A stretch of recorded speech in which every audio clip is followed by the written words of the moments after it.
the internet was disconnecting a lot. We've had unstable Wi-Fi for quite some time. The teachers were somewhat challenged in delivering their lessons. Oh, hey everyone! If you happen to own a digital device just like me, or have access to uninterrupted broadband, whether to learn, advance your career, or transact your business and secure that bag by earning your income, you're probably in the minority. Imagine the possibilities if not just a few, but all Jamaicans have instant access to the internet and the world of opportunities it brings. Exactly, Shamar. In the 21st century, access to broadband internet is no longer a luxury of a few, but the must-have for each and every single person. I completely agree with you, Tamoy, because it's also the platform on which people and nations interconnect across borders with greater efficiency and ease. The same platform that lifts people out of poverty. The platform on which economies grow more quickly, leaving no one behind. Thanks to Jamaica's progressive policy and action, this vision is becoming a reality. The United Nations Development Programme, the UNDP, is supporting the government's ambitious program to bridge the digital divide in pursuit of access for all.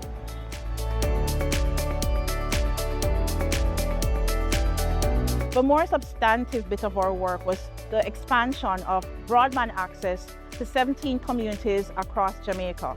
We recognize that during COVID, a lot of people were displaced by not having access to quality internet. They couldn't afford the internet and they couldn't participate in things like their jobs if they were telecommuting. Students could not participate in their classes because it was being delivered virtually. The project then sought to expand internet access through partnership with the Universal Service Fund and the Ministry of Science, Energy and Technology. 10 parishes, 17 communities, 160 computers distributed, and internet access for all. First stop, Priestman River, Portland. New Wi-Fi upgrades and equipment are reversing learning losses, and it's also helping the residents to conduct their business more efficiently.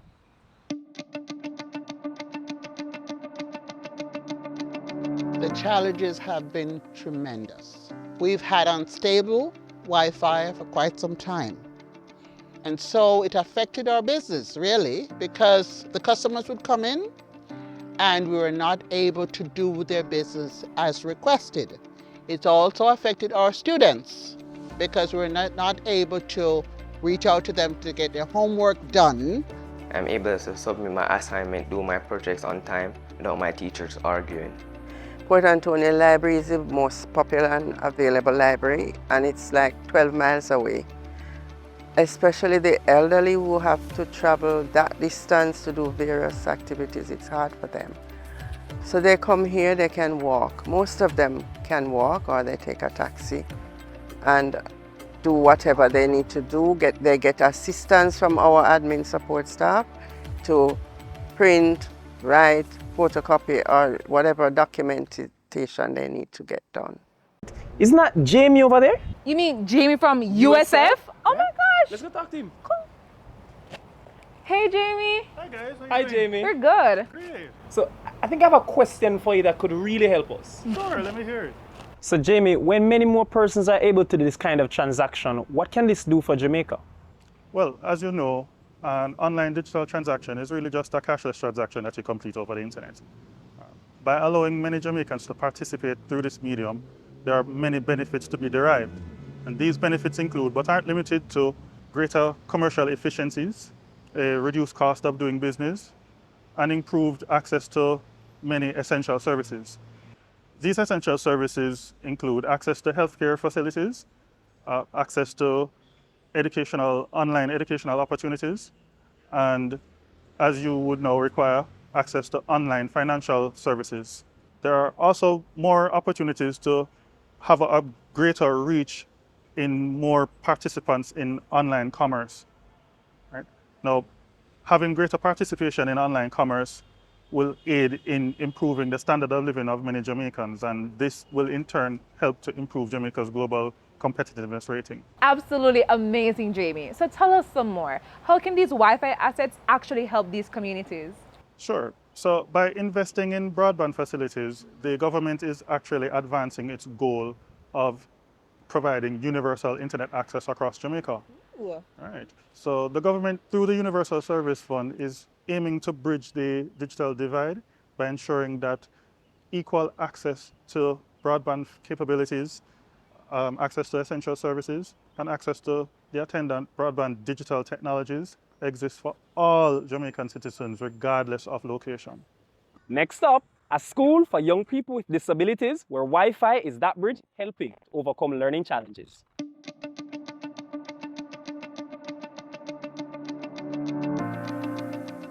I am the principal for St. Christopher's School for the Deaf.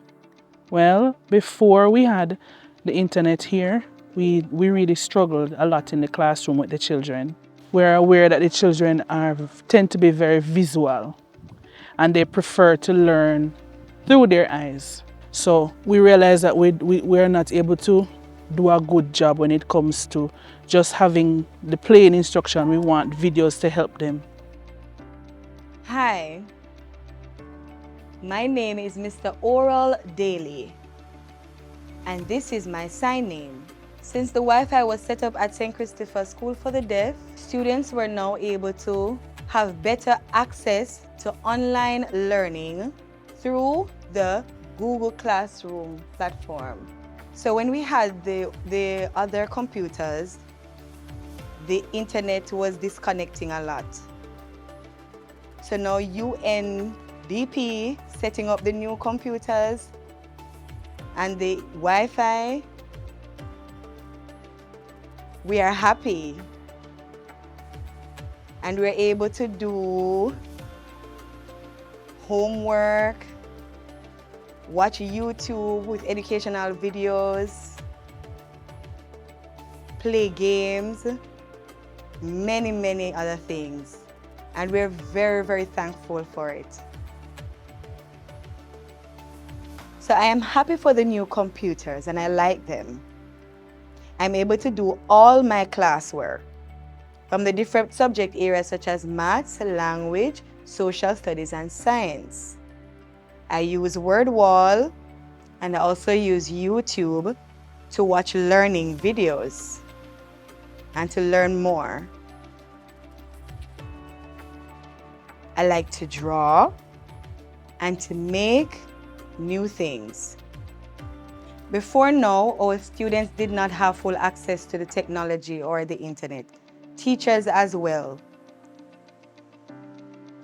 Just a little access the teachers had. But now we have the opportunity to do the planning and including technology in our teaching. The children are really excited now. They want more time to come to the computer lab to use the computers, and they are more involved.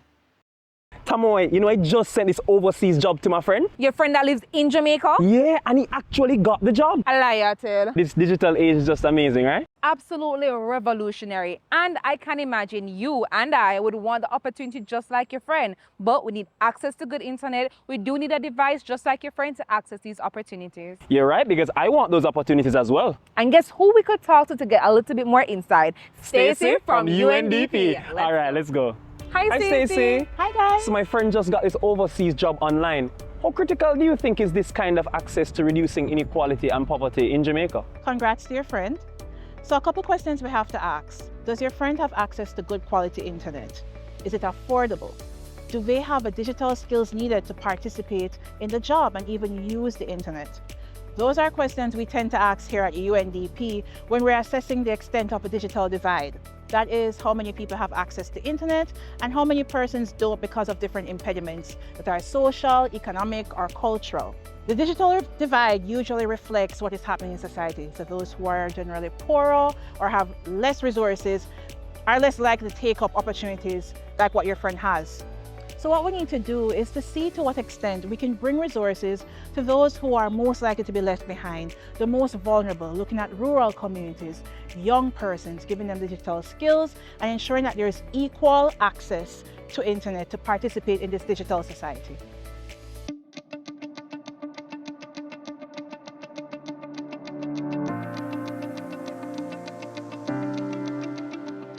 The lack of Wi-Fi had an immense impact on the library and the community at large. While the library hosts a plethora of information, we weren't able to access those information readily and available, nor at our fingertips using the internet. It also affected the community, as persons would have to go into their pockets to pay for these services at internet cafes. Since Wi-Fi came to my community, I can now access e-logs and do my work more effectively. Final stop, Content Spring Primary School, where interactive platforms and research are enhancing the learning outcomes of our students.